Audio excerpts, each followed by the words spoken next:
कोणाच्या वाड्यातील पोरगी उपर झाली, कोणाच्या पोराला पाहून गेलेले पाहुणे परत आलेच नाहीत, कोणाची पोरगी काळी बेंद्री असून तिच्या बापाने लय मोठा पैसा खर्च करून तिच्यासाठी चांगल्या घरचा नवरदेव शोधून धूमधडाक्यात सुद्धा पार पाडून टाकले. अख्ख्या गावाला 2 दिवस जेवणाचे चूल बंद, आवतण लग्न सुद्धा झाले.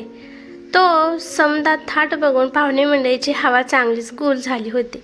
तसल्या प्रकारचे लग्न तर मग आपल्या गावच्या त्या फलाण्या भिस्तान्या पाटलानं आणि सावकारानं सुद्धा केलेलं अजून ऐकण्यात नाही आलं राजे हो.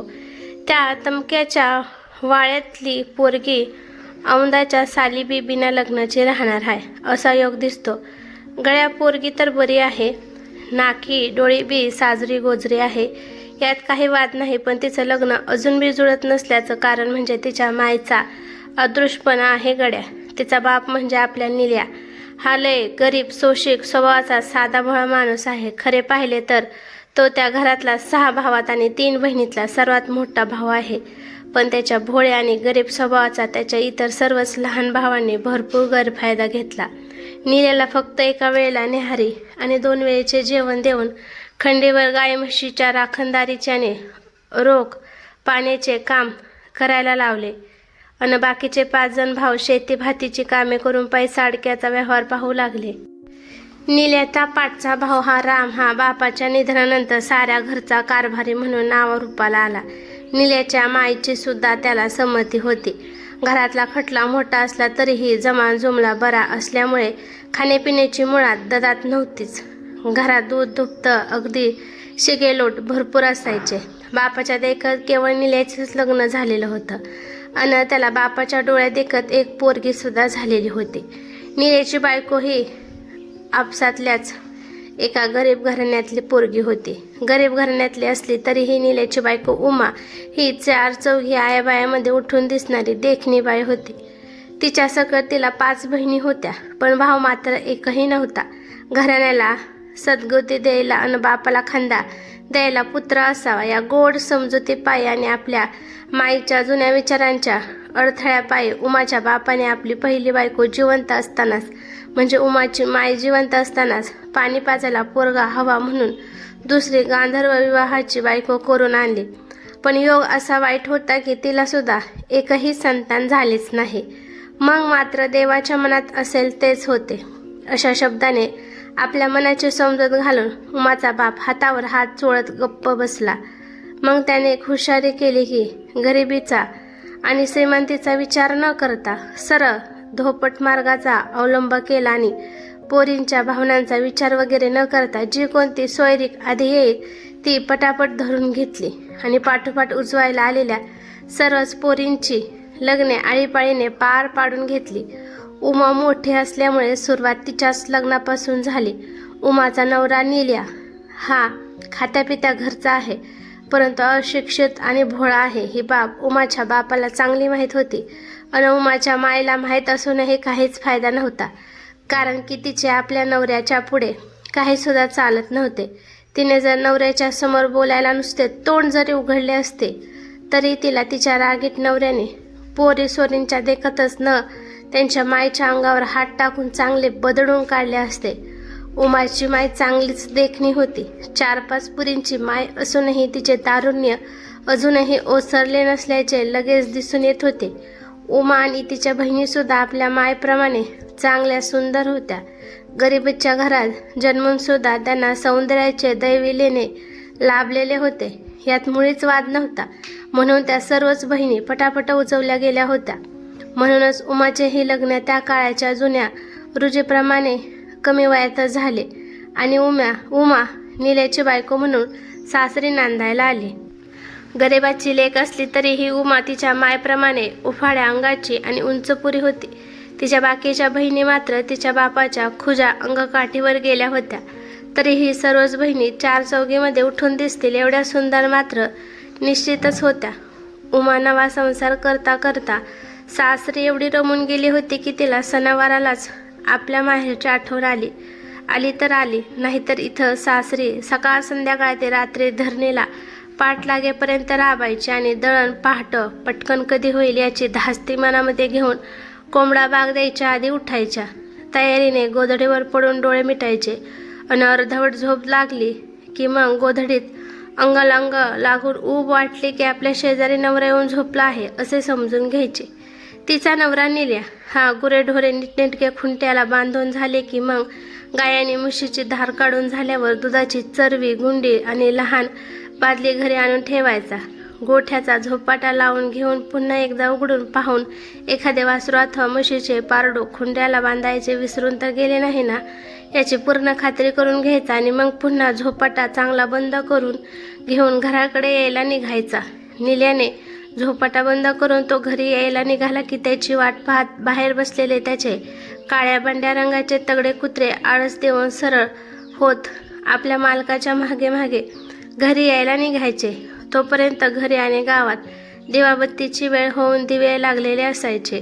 घरी येऊन अंगातल्या मोठ्या दगडावर वाकून पायावर पाणी घेऊन झाले की तोंड पुसत पुसत निल्या घरात जाण्याऐवजी माघारी वळून तसाच धोत्राचा घोळ खोचलेला अवतारातच मारुतीचे दर्शन घ्यायला देवळाकडे निघायचा. तेव्हा त्याचे कुत्रेही त्याच्या मागेच चालू असायचे. जणू काही आपल्या मालकाप्रमाणे त्या इमानी कुत्र्याचाही तसा रोजचाच नियम होता.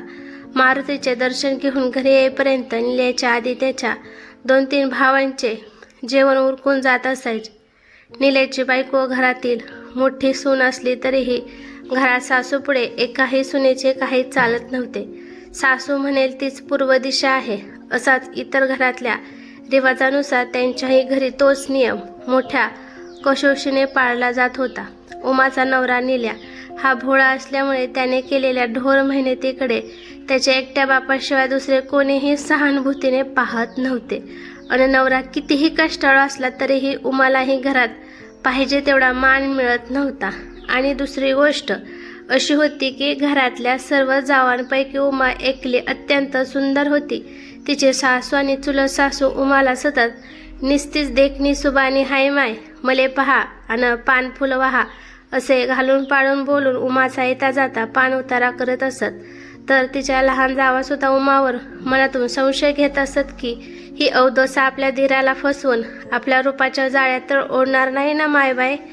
परंतु या सर्वांच्या नजरेचा मारा आणि बोलण्याचे बाण सहन करून उमा मात्र आपले रोजचे काम इमाने इतबारे करून सासरी नांदत होती. तिची अपेक्षा अत्यंत कमी होती. केवळ पोटाला पोटभर अन्न द्या आणि अंगाला अंगभर वस्त्र द्या बस एवढेच तिला पाहिजे होते. कारण बापाच्या घरच्या गरिबीची तिला जाणीव होती. तशातच ती आपल्या मायबापाची मोठी लेक होती. म्हणून ती जर सासरी नीट नांदली नाही तर टवळक्या करणारे चहाटळ सोयरे धायरे तिच्या बापाला आणि लहान बहिणींना सुद्धा नावे ठेवतील. नको नको ते टोमणे मारून त्यांचे जगणे अवघड करून सोडतील. म्हणून आपण आहे त्या परिस्थितीशी जुळवून घेऊन इथेच आनंद मानला पाहिजे ही बाब उमाला चांगली कळत होती. म्हणून ती आहे त्यातच आनंद मानून राहत होती आणि आपल्या मायबापाचे नाव करत होती. तसे पाहिले तर सोशिकता आणि समंजसपणा हा गुण म्हणा की शक्ती म्हणा तो निसर्गाने जन्मतच स्त्री जातीमध्ये पुरुष जातीपेक्षा अधिक प्रमाणात प्रेरित केलेला आहे. म्हणूनच जगाचे सामाजिक शक्यतेचे निसर्ग चक्र व कौटुंबिक प्रवाह ठीकठाक असल्यासारखा दिसतो.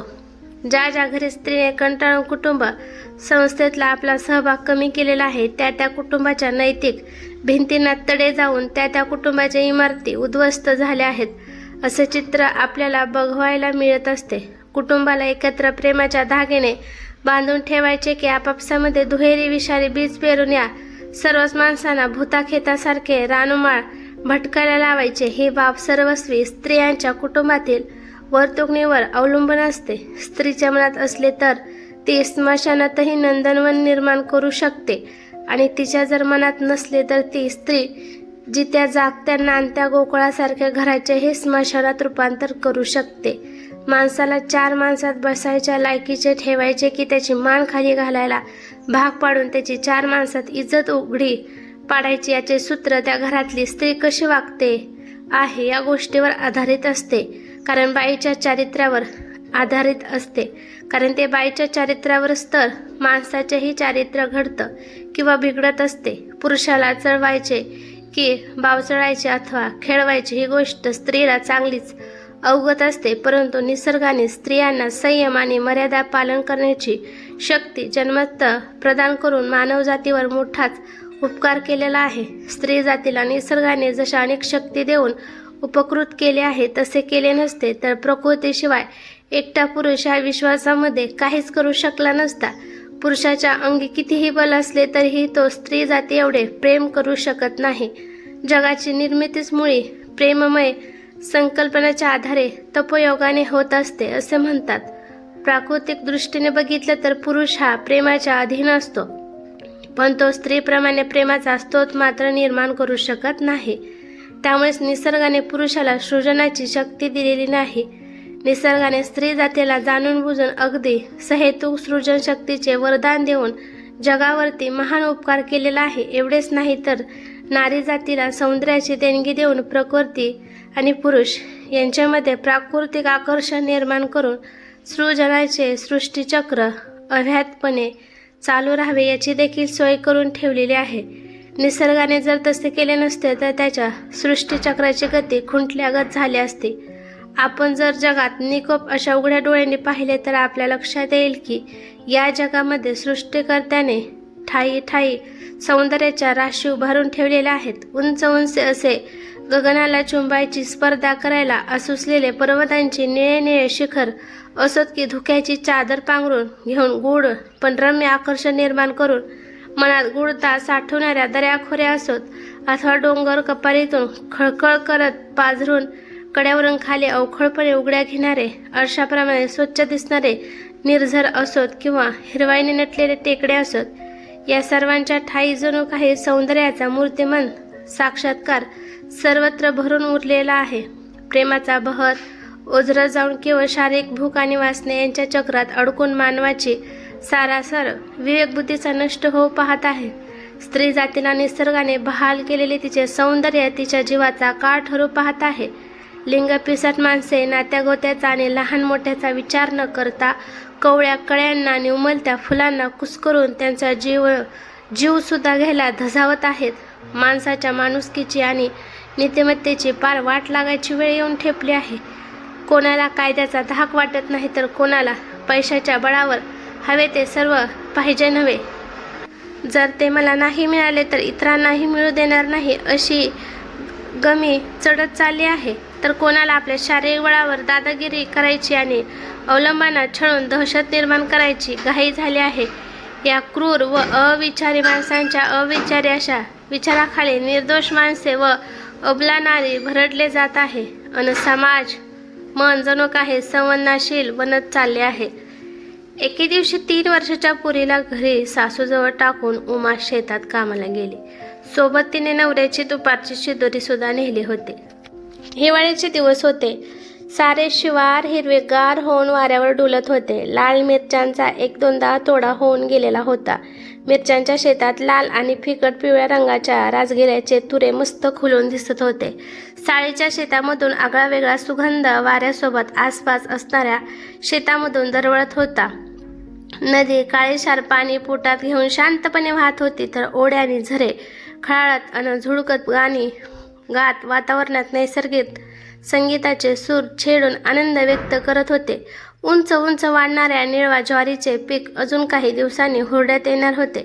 मका आणि बाजरीचे पीक तसेच मुगाचे पीक सुद्धा निघून गेले होते. भुईमुगाचे पीक तयार होत आले होते. तुरीच्या शेंगा चांगल्याच निबार व्हायला लागल्या होत्या. दिवाळ चवळीच्या लांब लांब शेंगा खायला जणू काही हाताने खुणावून नियंत्रण देत होती. बोरीच्या झाडाला आलेली बोरे पिकून खाली टपकत होती. ती बोरे खायला पोरापोरांची झुंबड उडत होती. रात्री थंडीमुळे गवतावर पडलेले दव चांगले न्याहारीची वेळ होईपर्यंत सुद्धा येणाऱ्या जाणाऱ्या माणसांचे कपडे कमरेपर्यंत ओले करत होते. थोड्याशा दिवसांचा अवकाश होता. त्यानंतर सुगीचा हंगाम आणि गवताची कापणी सुरूच होणार होती.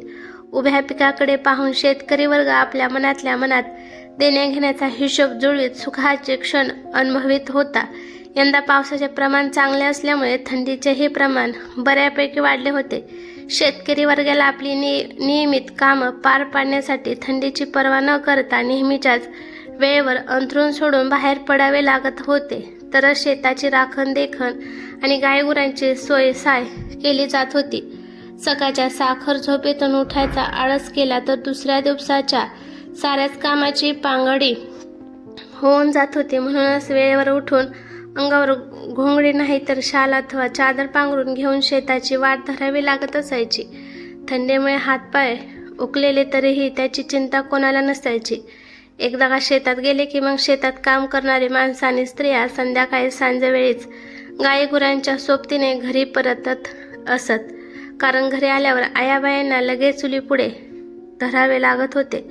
तुराट्या पळहाट्या चुलीत घालून धनाधन चुली पेटल्या की बसण्यावर बसून थपाथप भाकरीची चढत थापटायला भिडावे लागत असायचे. तर पुरुष माणसांना गाई गुरे गोठ्यात बांधून चारा पाणी करून मग दुधाची धार काढून घरी यावे लागत होते. आणि हे सारे होईपर्यंत तिन्ही सांज टळून चांगलीच झाकड पडून अंधारून येत असायचे.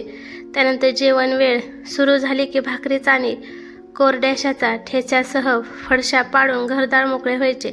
त्या दिवशी साऱ्या गावातली माणसे आणि आयाबाया परत आल्या. पण जेवण वेळ टळून जाऊन अर्धनिमी रात्र सरत आली तरीही उमा शेतातून घरी परत आली नाही. म्हणून तिची म्हातारी सासू काळजीत पडली. तिने लगेच आपल्या कारभारी पोराला आणि निल्याला हाक मारून बोलावले. 4 शिव्या देऊन कंदील हाती दिला आणि उमा अजून घरी आली कशी काय नाही हे बघायला शेताकडे जायला सांगितले. तसेच शेजारी राहणाऱ्या 2-4 शेजाऱ्यांनाही सोबत घेऊन जायला सांगितले. एवढेच नाही तर स्वतः लंगडत चालत जाऊन 4 शेजाऱ्यांच्या घराच्या कड्या वाजवून त्या शेजाऱ्यांना भर झोपेतून जागे केल्याने आपल्या पोरांच्या सोबत शेताकडे जायची विनंती केली. खेड्यातली माणसे अशीही मन मिळावू आणि एकमेकांच्या कामी पडणारे असतातच. ती शेजारची माणसेही लगेच जागी झाली आणि नाना प्रकारच्या शंका कुशंका व्यक्त करून वेळ वाया न घालवता लगेच 2-3 कंदील लावून उमाच्या नवऱ्यासोबत शेताच्या वाटेला लागली. गावातून बाहेर पडल्यावर पांदीची पाठ लागली. थंडी मी म्हणत होती. रात्रीचा गार वारा अंगाला झोंबत होता. उभ्या पिकातून रातकिडे कर्र आवाज करून गुडपणा वाढवीत रात्रीला गंभीरपणाचा मुकुट चढवीत होते. सळसळत्या पिकाची पाने दचकायला भाग पाडत होती. अधूनमधून रानमांजराचे चमकणारे डोळे उरात धडकी भरायला सरसावत होते. परंतु या साऱ्या गोष्टी शेतकरी माणसांना नेहमीच्याच परिचयातल्या असल्यामुळे त्यांना त्याचे काहीच वाटत नव्हते. आणि तसेही आता ते 6-7 जण शेतकरी तरुण हाती कंदील घेऊन वाटचाल करत होते. कोणाच्या हाती काठ्या सुद्धा होत्या तरीही जाळ्या जुळ्यातून खसखस वाजल्याचा आवाज कानावर पडला की लगेच कोणीतरी दचकून आपले पाऊल उचलून पुढे टाकताना शक्य तेवढी सावधता बाळगत होते. निल्या सर्वात पुढे चालत होता. तो भोळा असला तरीही त्याच्या मनात नाही ते वाईट विचार येत होते. शेजाऱ्यांच्या शेताचा बांध ओलांडून निल्याने शेतात पाऊल टाकल्याने त्याच्या अंगावर काटा आला. तेवढ्यातच निल्याच्या भावाने वहिनी म्हणून 4-6 वेळा जोरात हाका मारल्या, पण त्याच्या हाकेला ओ कोणीच दिली नाही. उभ्या पिकातून प्रतिध्वनी सुद्धा आला नाही. त्यानंतर निल्यानेही उमे म्हणत आर्तपणे 5-6 हाका मारल्या, पण त्याच्या हाकेला सुद्धा ओ असा प्रतिसाद मिळाला नाही. म्हणून निल्याच्या पोटात भीतीमुळे खड्डा पडला. तरीही हिंमत धरून सर्वांनी कंदिलाच्या उजेडात जेवढे शोधता येईल तेवढे शोधले आणि काही शोध लागला नाही म्हणून पहाटे गावात परत आले. सकाळी पानवठ्यावरून साऱ्या गावावर वार्ता पसरली की निल्याची बायको उमा घरी आली नाही. त्यामुळे साऱ्या गावभर नाना चर्चा आणि अंदाज व्यक्त व्हायला लागले. कोणी म्हणत होते की उमाने जीव दिला असेल, कोणी म्हणत होते की निल्याची बायको पळून गेली असेल, तर कोणी म्हणाले की उमाला एखाद्या जंगली जनावरांनी खाल्ले असेल. तसेच कोणी अशी ही अफवा उठवली की त्या दिवशी तिच्या माहेरचा एक तरुण पोरगा आपल्या गावात दिसला होता. काही दिवस अशा वावड्या उठल्या आणि शांत झाल्या. 1-2 महिन्यानंतर अशी आवई उठली की जांभळीच्या डोहात हिरवं लुगडं आवळून आले होते. तर कोणी अशी खबर आणली होती की खिरणीच्या खोऱ्यात एक सापळा असावा असे कोणीतरी म्हणाले होते. एक मात्र खरे झाले की कितीही अफवा पसरल्या आणि कितीही अंदाज व शंका कुशंका घेण्यात आल्या तरीही उमाचा काहीच ठाव ठिकाणा पुन्हा लागलाच नाही.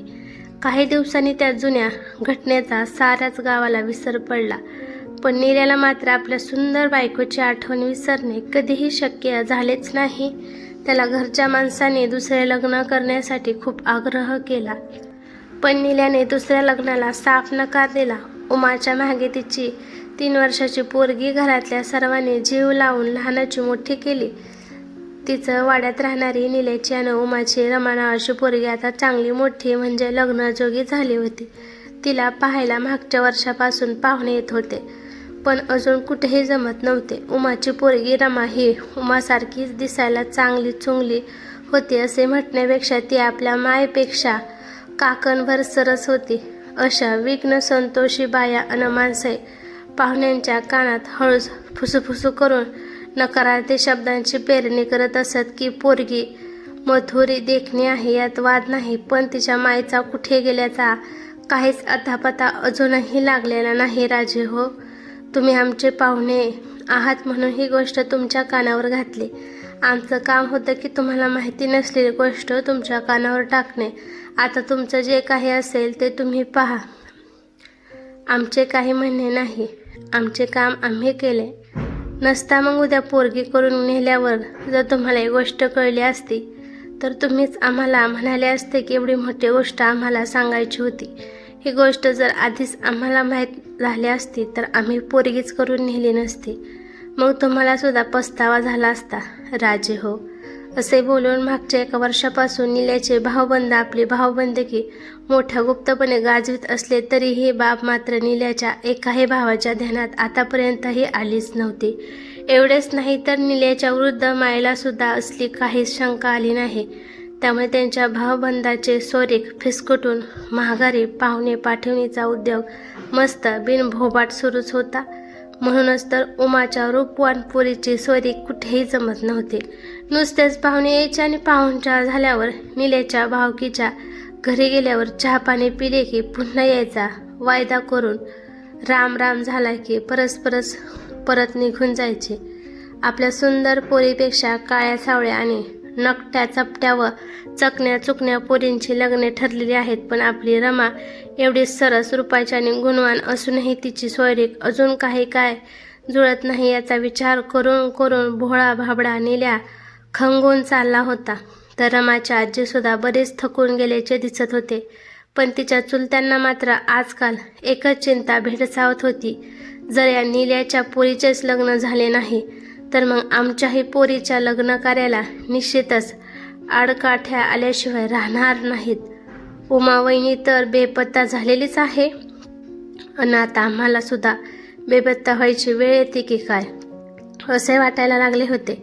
एकदाच हे पोर लग्न होऊन नांदायला गेले असती तर आमच्याही पोरींच्या लग्नाच्या मार्गात उटी निघून गेली असती आणि गाडी रुळावर आली असती, पण या कार्टीमुळे सर्वच मुसळकेरात गेल्यात जमा झाले आहे असा विचार करून तिचे चुलत्या आणि चुलत्या सुद्धा आता रमाकडे विखारी नजरेने बघत होत्या. त्यांची ती नजर रमालाही कळत होती, पण ती बिचारी त्यावर काहीच प्रतिक्रिया व्यक्त न करता तिच्या मनाचा होणारा कोंडमारा सहन करत होती. कारण अनेक हिंदूच्या कुटुंबात तरण्या ताठ्या मुलीकडे बघण्याचा दृष्टिकोन असाच कलुषित होता आणि आजही आहे. पण अखेरीस याचा जो व्हायचा तोच दुष्परिणाम झाला. भावबंदाची थोर भावबंदकी शेवटास गेली. पाहुण्यांच्या आणि सोयऱ्यांची ये जा आपोआपच थांबल्यागत झाली, कारण की एके दिवशी शेताकडे गेलेली तरुण पोरगी रमा घरी परत आलीच नाही. 4-5 दिवसानंतर कोणातरी वाटसरूने गोंधन खेड्यातून सोनखेड्यात खबर आणली की जांभळीच्या खोऱ्यात कोणीतरी स्त्रीच्या अंगावरचे लुगडे फाटलेल्या स्थितीत आढळले होते, पण जंगली जनावरांच्या धास्तीमुळे कोणी तिकडे गेलेच नाही. हे कानावर पडल्यावर नील्याची भावकी मात्र जोरात गळा काढून रडत होती, पण अश्रूचा पत्ताच नव्हता. या साऱ्या घटनांमागे गावाला न दिसलेली खरी गोष्ट अशी होती की उमाचा बेपत्ता होणं अपघात नव्हता. तिच्या रूपावर, तिच्या स्वभावावर आणि नील्याच्या घरातल्या सुखावर डोळा ठेवणाऱ्या भावबंदकीनेच तिच्याबद्दल आधी कुजबूज पसरवली, संशयाचं बीज रवली आणि एके दिवशी तिला अशा जागी नेऊन संपवलं जिथे कोणी माणूस सहज जाऊ शकणार नाही.